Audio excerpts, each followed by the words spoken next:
ہر گروہ اس بات پر خوش ہے جو اس کے ہاتھ میں ہے. تو یہ پریکٹیکلی اہل سنت اور اہل تشیع نے جو جو چیزیں پکڑی ہوئی ہیں وہ اس کے اوپر خوش ہیں. حدیث افک کے ایشو پہ اہل سنت جب سیدہ عائشہ کا دفاع کرنا شروع کرتے ہیں تو وہ اسی کی آڑ میں جنگ جمل کا بھی دفاع کر جاتے ہیں, جھوٹا, جو کہ ایک واقعی صحیح الزام تھا. اور دوسری طرف اہل تشیع جو ہیں وہ جنگ جمل کے الزام کو جو کہ صحیح تھا اس سے پھر غلط رزلٹ نکال کے سیدہ عائشہ رضی اللہ تعالی عنہا کی توہین کرتے ہیں.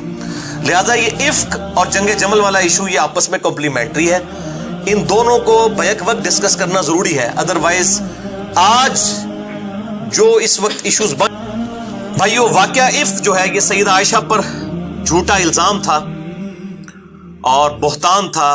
اللہ تعالیٰ نے قیامت تک کے لیے سورۃ النور کی آیت نمبر 11 سے لے کر 26 تک 16 آیات نازل فرما کر اما عائشہ رضی اللہ تعالی عنہا کی برات کا اعلان کر دیا. لہٰذا اب ان پر بے حیائی کے اعتبار سے جو شخص بھی تہمت لگائے گا تو وہ پکا منافق بلکہ کافر اور دائرہ اسلام سے خارج ہے, کیونکہ قرآن حکیم سیدہ عائشہ رضی اللہ تعالی عنہا کی حیا کے حوالے سے ان کو سپورٹ کر رہا ہے قیامت تک کے لیے. لیکن جہاں تک جنگ جمل کا تعلق ہے اس معاملے میں ان کی وہ اجتہادی خطا ہے, اور انشاءاللہ میں قرآن حکیم کی روشنی میں اور صحیح الاسناد احادیث جن میں سے اکثر احادیث صحیح بخاری سے ہوں گی اور صحیح مسلم سے, میں انشاءاللہ اس ٹاپک کو کنکلوڈ کروں گا انشاءاللہ. جنگ جمل کا الزام ہے سیدہ عائشہ رضی اللہ تعالی عنہا پر وعلیہ السلام. تو ان کا جو خروج ہے امیر المؤمنین خلیفۃ المسلمین سیدنا علی ابن ابی طالب رضی اللہ تعالی عنہ وعلیہ السلام کے خلاف قرآن حکیم اور صحیح الاسناد احادیث کی روشنی میں وہ خطا پر مبنی ہے, اور ہم اجتہادی خطا اس کو کہتے ہیں اس لیے کہ انہوں نے بعد میں توبہ کر لی تھی اور سیدنا علی نے ان کو معاف بھی کر دیا. اور جب کوئی شخص اپنی غلطی سے اپنے گناہ سے توبہ کر لے تو وہ ایسا ہی ہے جیسا کہ اس نے گناہ نہیں کیا. صحیح الاسناد حدیث اس پہ ملتی ہیں. اور آج کی ڈیٹ میں جنگ جمل کے حوالے سے سیدہ عائشہ کے اوپر لان تان کرنا یہ بہت بڑا ظلم ہے. البتہ یہ بات درست ہے کہ چونکہ ان سے متعلق آپ صلی اللہ علیہ وسلم نے خود غیبی خبریں دی تھی, وہ آج آ بھی جائیں گی. ان احادیث کو بیان کرنا کوئی ظلم نہیں ہے. اگر ان احادیث کو بیان کرنا ظلم ہے تو وہ شخص پھر اپنے ایمان کی فکر کرے. وہ آپ صلی اللہ علیہ وسلم کو سمجھانا چاہتا ہے کہ آپ صلی اللہ علیہ وسلم نے اپنی بیوی کے بارے میں اس طرح کی باتیں کیوں ارشاد فرمائی تھی. یعنی they are trying to teach their prophet کہ آپ کو ایسی باتیں نہیں کرنی چاہیے تھی, کیونکہ ہمارے لیے تو مصیبت بنی ہوئی ہے. ہمارا سعودی عرب سے ریال آنے بند ہو جائیں گے اور ایران والے کہیں گے ہمارا ایران سے آنا چندہ بند ہو جائے گا جو شیعہ ہے. تو ان بچاروں کے چندے آج کل جڑے ہوئے ہیں ان دو ملکوں کے ساتھ, اور وہ دو ملک جو ہیں وہ خود تو سکون میں بیٹھے ہیں, اور ہمارے ملک پاکستان میں انہوں نے سنی شیعہ فساد کا جو ہے نا ایجنڈا لانچ کر دیا ہوا ہے, اور جو ہمارے لیے مصیبت بن چکا ہے. لیکن الحمدللہ اللہ تعالیٰ اپنے بندوں کو اٹھاتا ہے اور ان کے اوپر دے مارتا ہے. اللہ تعالیٰ نے اس حوالے سے الحمدللہ ہماری دعوت کو دنیا میں پہنچایا ہے, لوگوں تک حق بات الحمدللہ. یہ بھی بات یاد رکھیے گا میرے بھائیوں, جنگ جمل, جنگ صفین, جنگ نہروان یہ ہماری ایمانیات کا حصہ ہے. یہ کوئی تاریخ کے واقعات نہیں ہے, یہ ہماری ایمانیات کا حصہ ہے. کہتے ہیں جی قیامت دن پوچھا نہیں جائے گا. پوچھا جائے گا, پوچھا نہیں جائے گا تو اللہ کے محبوب صلی اللہ علیہ وسلم اتنی احادیث کیوں بیان کر کے گئے ہیں, مستقبل کی خبریں کیوں بیان کر کے گئے ہیں؟ میں آپ کو بتاتا ہوں کیوں پوچھا جائے گا. سنیے, صحیح مسلم میں حدیث ہے انٹرنیشنل نمبر کے مطابق کتاب الایمان چیپٹر میں 240 نمبر. سیدنا علی رضی اللہ تعالیٰ عنہ کہتے ہیں کہ اس ذات کی قسم کہ جس نے دانے کو پھاڑ کر نباتات اگائے اور تمام مخلوقات کو پیدا کیا, نبی امی صلی اللہ علیہ وآلہ وسلم نے مجھ سے عہد لیا تھا کہ اے علی تجھ سے محبت نہیں رکھے گا مگر مومن, اور تجھ سے بغض نہیں رکھے گا مگر منافق. تو ایمان اور نفاق کا فرق سیدنا علی کی ذات ہے. لٹمس ٹیسٹ آف ایمان ہے, تو ایمانیات کا مسئلہ ہے یا نہیں ہے یہ؟ اچھا, اس سے بھی بڑھ کر میرے بھائیوں, یہ ہے کتاب دنیا میں سب سے بڑی کتاب فضائل صحابہ کے ٹاپک کے اوپر, امام بخاری رحمہ اللہ کے استاد ہیں امام احمد بن حنبل رحمہ اللہ، جو امام شافعی رحمہ اللہ کے شاگرد ہیں. ان کی کتاب ہے فضائل صحابہ. یہ پہلی دفعہ اردو ترجمے کے ساتھ ہمارے چہلم شہر سے بک کارنر والوں نے شائع کی ہے. اللہ تعالیٰ ان کو جزائے خیر دے. اس میں انٹرنیشنل نمبر کے مطابق 1903 احادیث ہیں. دنیا میں اس سے بڑی فضائل صحابہ کے ٹاپک پہ کوئی کتاب نہیں ہے. اسی فضائل صحابہ کتاب کے اندر 2 موقوفاً احادیث ہیں سیدنا علی ابن ابی طالب کرم اللہ وجہ الکریم وعلیہ السلام سے. انٹرنیشنل نمبر کے مطابق 932 نمبر اور 920 نمبر. کیونکہ میں اسی ترتیب سے بیان کروں گا، میں نے نمبر بھی مکتبۃ الشاملہ کے بتائے. یہ اردو ترجمے والا جو ہے اس میں نمبر ہے 964 اور 952 نمبر. کہ سیدنا علی رضی اللہ تعالیٰ عنہ کہتے ہیں کہ میری وجہ سے 2 گروہ گمراہ ہوں گے، ایک میری محبت میں غلوف کر کے اور ایک میری دشمنی میں غلوف کر کے، حد سے آگے بڑھ کر ایگزیجریٹ کر کے. اور دوسری روایت میں آیا کہ میری وجہ سے 2 گروہ دوزخ میں چلے جائیں گے، ایک میری محبت میں غلوف کر کے اور ایک میری دشمنی میں غلوف کر کے. بولے اعوذ باللہ تعالی. تو یہ ایمانیات کا مسئلہ ہے یا نہیں ہے؟ جس سے جنت اور دوزخ کا فیصلہ ہونے والا ہے وہ ایمانیات میں داخل ہے یا نہیں ہے؟ یعنی ناصبی اور رافضی، بغض رکھنے والے ناصبی اور محبت میں غلوف کرنے والے رافضی. اب یہ اہل سنت کو دیکھنا چاہیے کہ ان میں ناصبی گھسے ہوئے ہیں، اور اہل تشیع کو دیکھنا چاہیے کہ ان میں رافضی گھسے ہوئے ہیں. ان کی اصلاح کریں، ان کو پیار اور محبت کے ساتھ کتاب و سنت کی طرف بلائیں، اور اگر نہیں مانتے تو کم از کم ان کو اپنی مسجدوں سے باہر نکالیں تاکہ باقی مسلمانوں کا عقیدہ خراب نہ کریں. تو یہ میرے بھائیوں 2 روایتیں ہیں، اور یہ روایتیں سیدنا علی سے ہیں. ان کا اپنا قول ہے، اور یہ پیٹ اصول ہے محدثین کا کہ اگر کوئی صحابی اپنے ریفرنس سے کوئی بات بیان کرے بغیر نبی صلی اللہ علیہ وسلم کو ذکر کیے اور وہ مستقبل کی خبر سے متعلق ہو تو یہ امپلائڈ ہوتا ہے کہ یہ آپ صلی اللہ علیہ وسلم کے بتانے پر ہی موقوف ہے، یہ آپ نے ہی بتایا ہے صلی اللہ علیہ وآلہ وسلم. اس حوالے سے ضعیف روایتیں بھی بہت ہیں. مسند احمد کے اندر، طبرانی کے اندر نبی صلی اللہ علیہ وسلم کے اپنے فرامین بھی موجود ہیں کہ میری امت میں علی جو ہے وہ عیسیٰ ابن ابی طالب کی مثل ہے کہ یہودی جو ہے ان سے بغض رکھ کر ہلاک ہوئے، اور نصارہ جو ہیں وہ ان کی محبت میں غلوف کر کے. لیکن یہ ساری روایتیں ضعیف ہیں، بار سپورٹیو ہیں. میں نے صحیح روایتیں جو تھیں فضائل صحابہ احمد بن حنبل کی کتاب اس میں سے آپ کو بتا دی. اور میرے بھائیوں اس سے بھی بڑھ کر بہت بڑا ایک کام کیا ایک اور محدث نے، جو امام بخاری اور امام مسلم کے استاد ہیں، اور صحیح مسلم میں 1500 احادیث یعنی 20% آف صحیح مسلم اس شخص سے امام مسلم نے روایت کیا ہے، اور وہ ہے امام ابو بکر ابن ابی شیبہ المتوفى 235 ہجری، المصنف ابن ابی شیبہ. اور میرے بھائیوں اس کا جو ہے آخری چیپٹر ہے ہی کتاب الجمل ہے.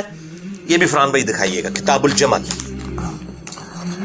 یہ کتاب الجمل چیپٹر ہے جس کے اندر 3 باب ہیں. پہلا باب جو ہے سیدہ عائشہ، طلحہ اور زبیر کا سیدنا علی کے خلاف نکلنا یعنی جنگ جمل، اس کے بعد جنگ صفین، اور پھر جنگ نہروان جو خوارج کے ساتھ ہوئی، جنگ صفین جو معاویہ بن ابی سفیان رضی اللہ تعالیٰ عنہ کے خلاف سیدنا علی رضی اللہ تعالیٰ عنہ نے جنگ کی.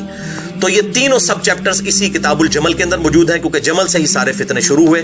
المصنف ابن ابی شیبہ کا یہ آخری چیپٹر ہے. 187 آثار جو ہیں موجود ہیں. اور اس کو کہ سیدنا عمار ابن یاسر رضی اللہ تعالیٰ عنہ کوفے کے منبر پر چڑھے اور سب سے اوپر والی سیڑھی پہ حسن ابن علی کو بٹھایا اور خود دوسری سیڑھی پر کھڑے ہو کر خطبہ دیا. امام بخاری نے ان کا خطبہ حضرت عائشہ کے فضائل والے چیپٹر میں ڈالا ہے. کیسا حق کا ٹیکا لگایا، عائشہ کے فضائل کے چیپٹر میں خطبہ ڈال دیا. کتاب الفتن میں بھی ڈالا 7100، اور سیدہ عائشہ رضی اللہ تعالیٰ عنہ علیہ السلام کے چیپٹر میں. عمار ابن یاسر نے احترام کرتے ہوئے حسن کو پہلی سیڑھی پہ بٹھایا، خود دوسری سیڑھی پہ بیٹھے. Point to be noted. اور کہا کہ لوگوں،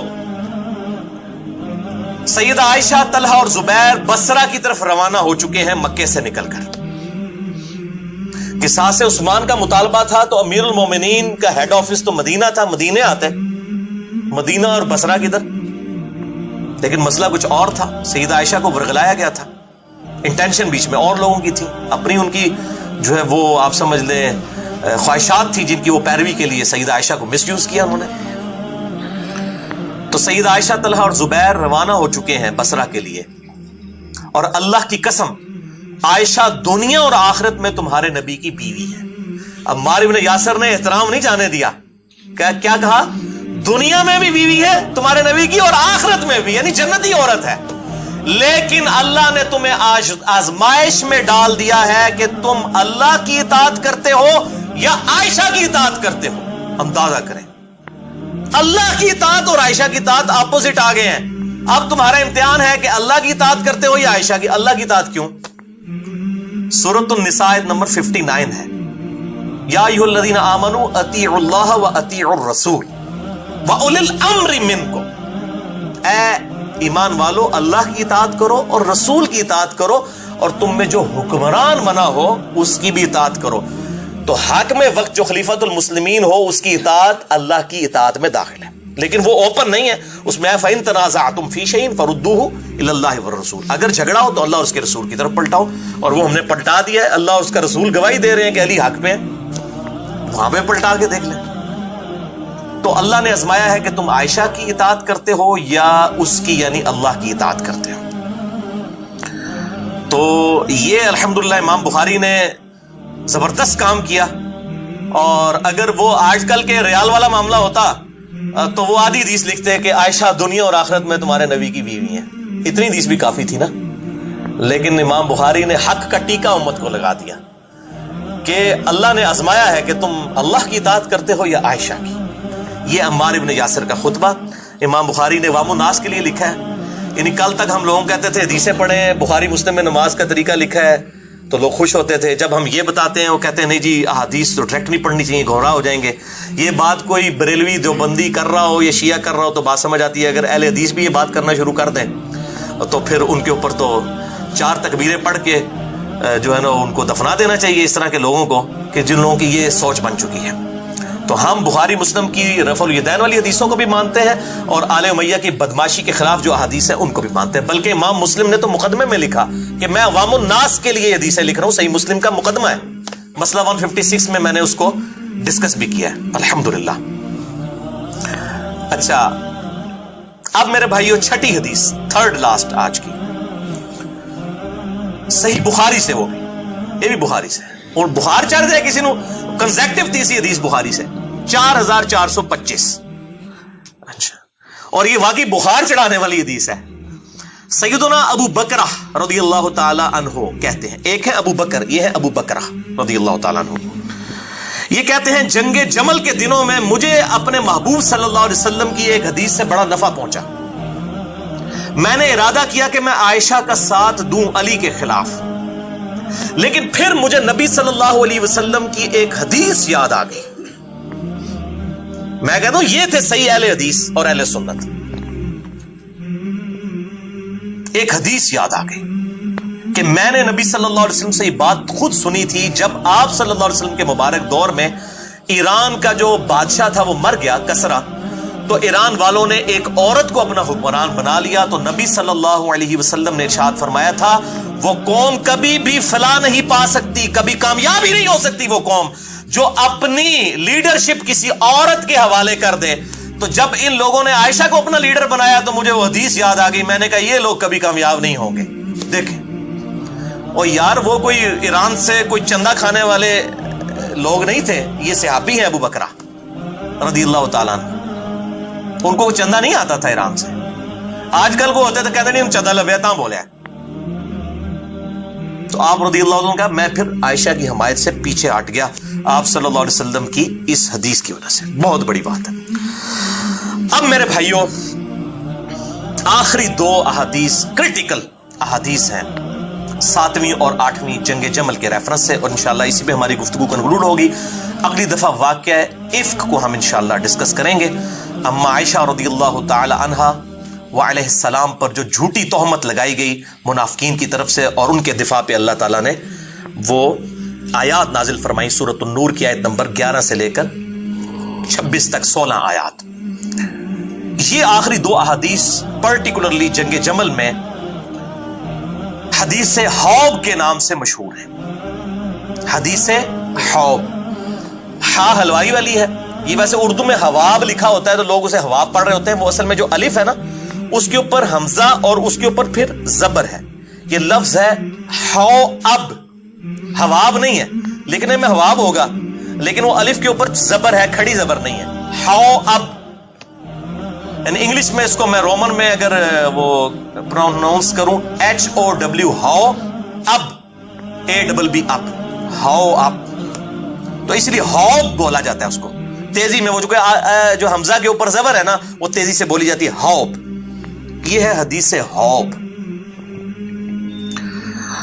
جو مسند امام احمد میں جلد 6 صفحہ 52 اور صفحہ 97 پر موجود ہے. 2 طریق اس کے، انٹرنیشنل نمبر کے مطابق 24,299 24299 اور 24698.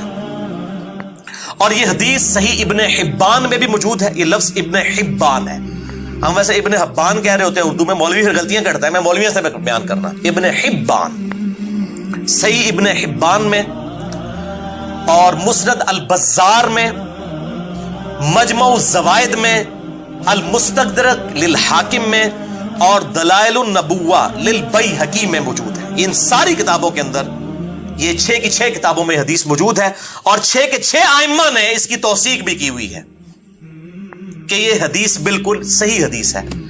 اور یہ سارے اس کے طریق ایک جگہ پر دور حاضر میں اہل سنت میں اہل بیت کی محبت کے امام شیخ محمد ناصر الدین البانی رحمہ اللہ وعلیہ السلام المتوفى 1999 عیسوی، جو محدث اعظم سعودیہ تھے.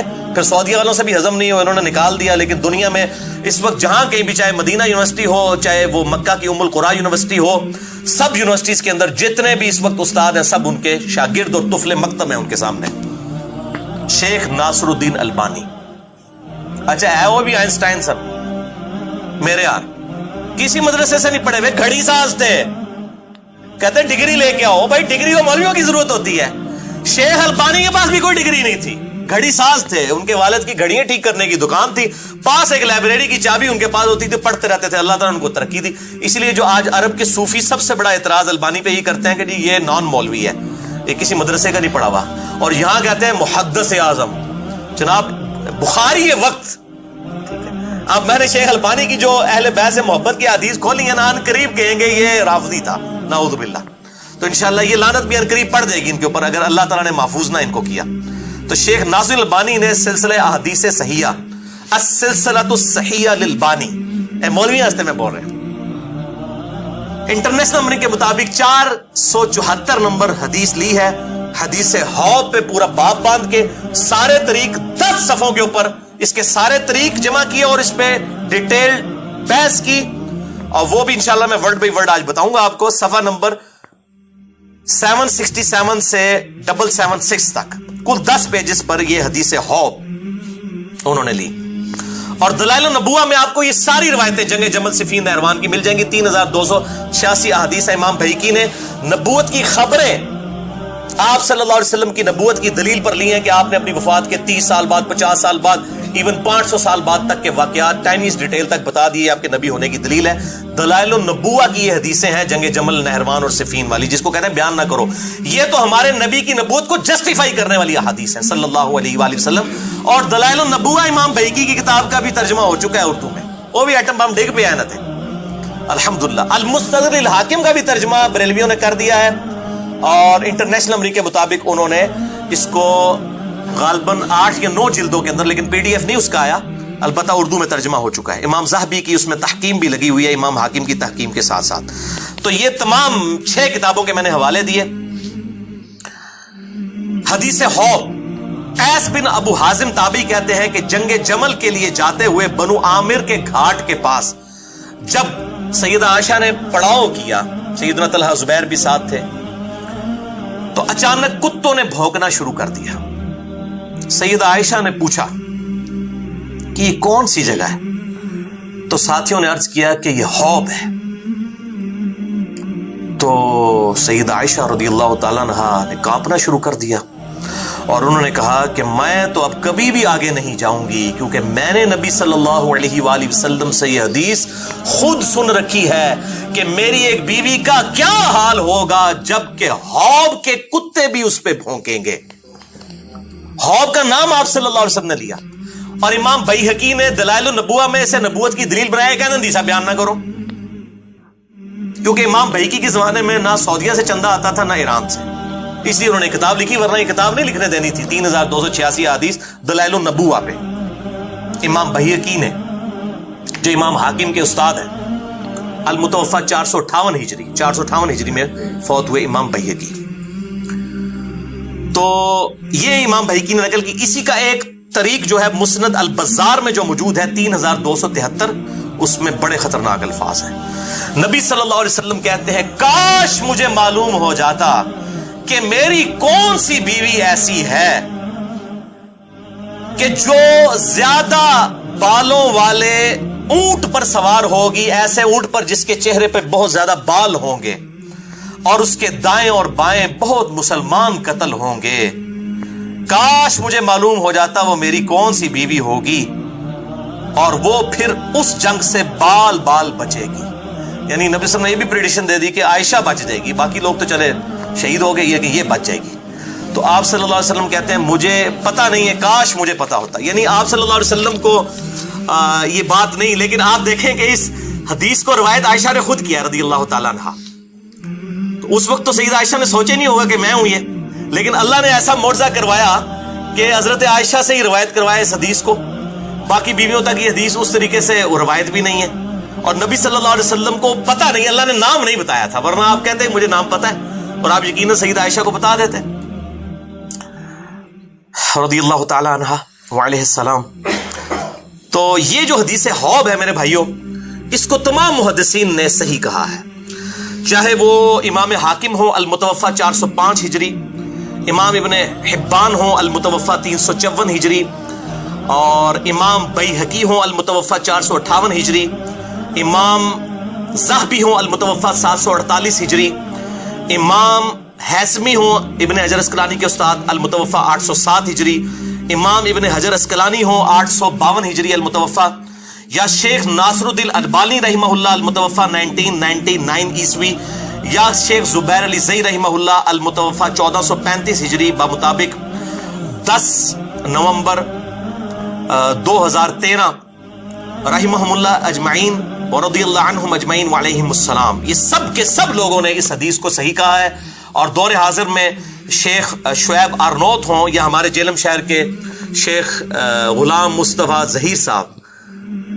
حافظہ اللہ تعالی، میں ان کے لیے دعائے خیر کروں گا، اللہ ان کی حفاظت کرے ناسبیوں سے کہ ان کے ہتھے نہ چڑھیں وہ، تو ہمارے جیلم شہر کے، میں ان کی بڑی قدر کرتا ہوں، وہ تو شاید مجھے مسلمان بھی نہ سمجھتے ہوں، میرے سلام کا جواب بھی نہیں دیتے کئی سالوں سے، تو بہرحال ہم تو علمی قدر کرنے والے، ہم جذباتی لوگ نہیں ہیں، ہم علم کے میدان کے شاہ سوار ہیں، تو علم کے میدان میں جذبات کی کوئی حیثیت نہیں ہوتی، بلکہ ہمارے درس سے کوئی بھائی مسجد میں صف میں کھڑے ہوئے ہونا تو وہ ان کے ساتھ پاؤں سے پاؤں نہیں ملاتے، 1 فٹ دور کھڑے ہو جاتے ہیں، اور اس کی ہم نے ویڈیو بھی بنائی ہے، ہم نیٹ پہ نہیں چڑھا رہے، ورنہ ان کی طرح یہ ہم ذلیل کام کریں تو اس طرح کی ویڈیوز جو ہے نیٹ پہ چڑھانا شروع کر دیں کہ یہ لوگ سننے سے کتنی محبت کرتے ہیں۔ تو شیخ غلام مصطفیٰ ظہیر صاحب نے بھی اس حدیث کو صحیح کہا، بلکہ اللہ تعالیٰ ان کو جزائے خیر دے، انہوں نے حدیث حوب جو ہے نا جی، اس کے دفاع کے اوپر ایک پورا ریسرچ پیپر لکھ دیا ہے، یہ بڑی نیکی کی ہے انہوں نے۔ یہ جناب فرحان بھائی ذرا دکھائیں تاکہ غلام مصطفیٰ ظہیر صاحب بھی ہماری پارٹی میں آ جائیں۔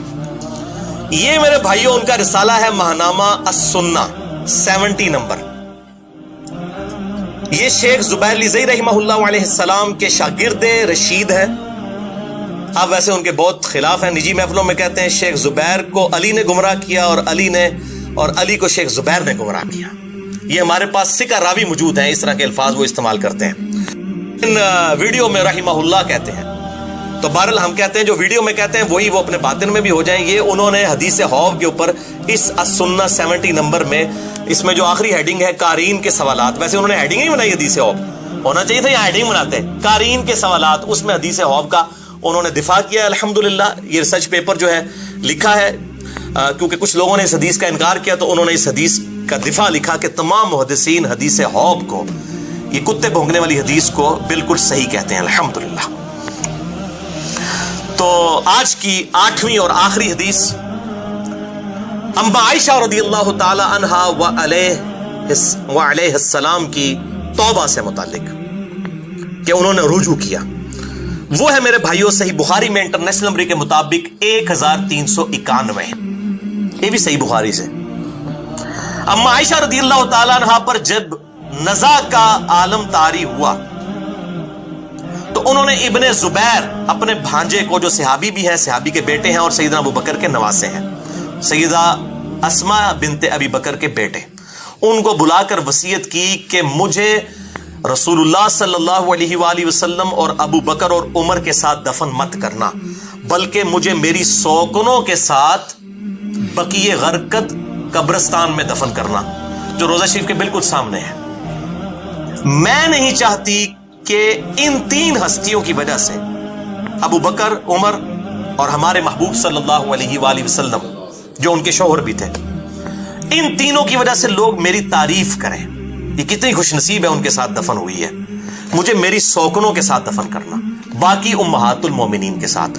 بخاری میں اتنے ہی الفاظ ہیں، لیکن اسی کا ایک طریق جو ہے المصنف ابن ابی شیبہ میں انٹرنیشنل نمبر کے مطابق 37,772 ہے کہ آخری وقت میں انہوں نے وصیت کی. یہی الفاظ ہیں جو بخاری والے ہیں کہ مجھے میری سوکنوں کے ساتھ دفن کرنا. پھر اس میں بڑے خطرناک الفاظ ہیں. انہوں نے اپنی ریزن بھی بتائی کہ میں کیوں چاہ رہی ہوں کہ مجھے وہاں پر دفن کیا جائے.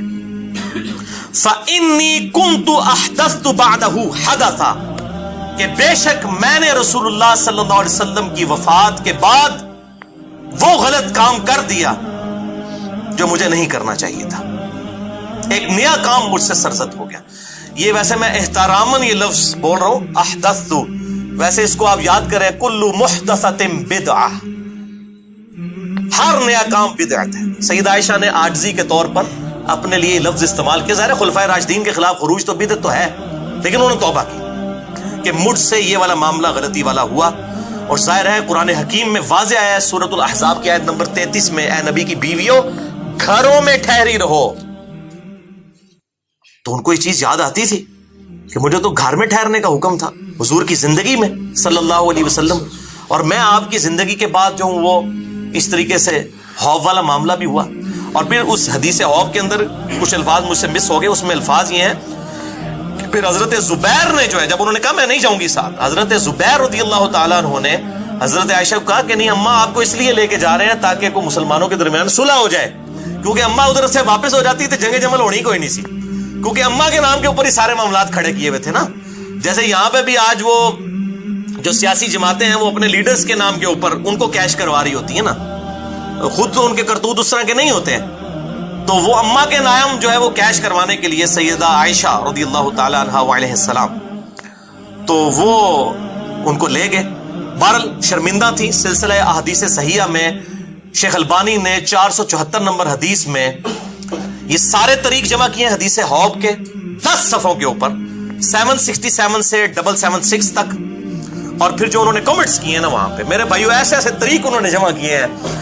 امام ابن عبد البر کی کتاب الاستیعاب میں سے انہوں نے وہ نقل کیا کہ اما عائشہ جب واپس آئی نا تو بڑی شرمندہ تھی، اور انہوں نے عبداللہ بن عمر کو کہا کہ عبداللہ بن عمر تو نے مجھے کیوں نہیں روکا جب میں جا رہی تھی جمل کے لیے، تو ہی مجھے روک لیتا. ان کا اماں تیرا بھانجا جو ہے نا عبداللہ ابن زبیر وہ اتنا تیری رائے پہ غالب ہو چکا تھا کہ اس وقت تجھے کسی کی بات سمجھ ہی نہیں آ رہی تھی، تو نے کدھر روکنا تھا، رکنا تھا اگر میں روکتا بھی. سائملٹینیس کنٹراسٹ کے طور پہ 2 سے 3 منٹ میں حدیث بیان کرتا ہوں، پھر انشاءاللہ اگلی دفعہ باقی گفتگو ہوگی. سائملٹینیس کنٹراسٹ دیکھیے. ام المؤمنین سیدہ ام سلمہ رضی اللہ تعالی عنہا ہماری وہ ماں ہے جو سب سے آخر میں فوت ہوئی. نبی صلی اللہ علیہ وسلم کی سب سے آخر میں فوت ہونے والی بیوی ہے ام سلمہ.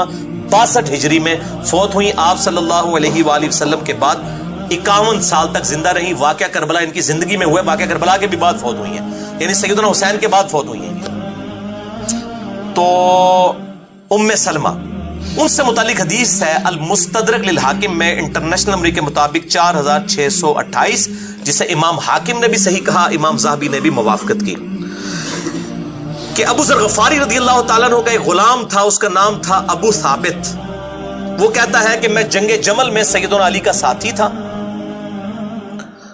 اور جب میں لڑائی کے لیے میدان عمل میں اترا تو سامنے میں نے جب سیدہ عائشہ کو دیکھا تو میں گھبرا گیا کہ نبی کی بیوی ہے، پھر سیدنا علی اس طرف تھے، یہاں پہ بھی سیدنا علی ہے.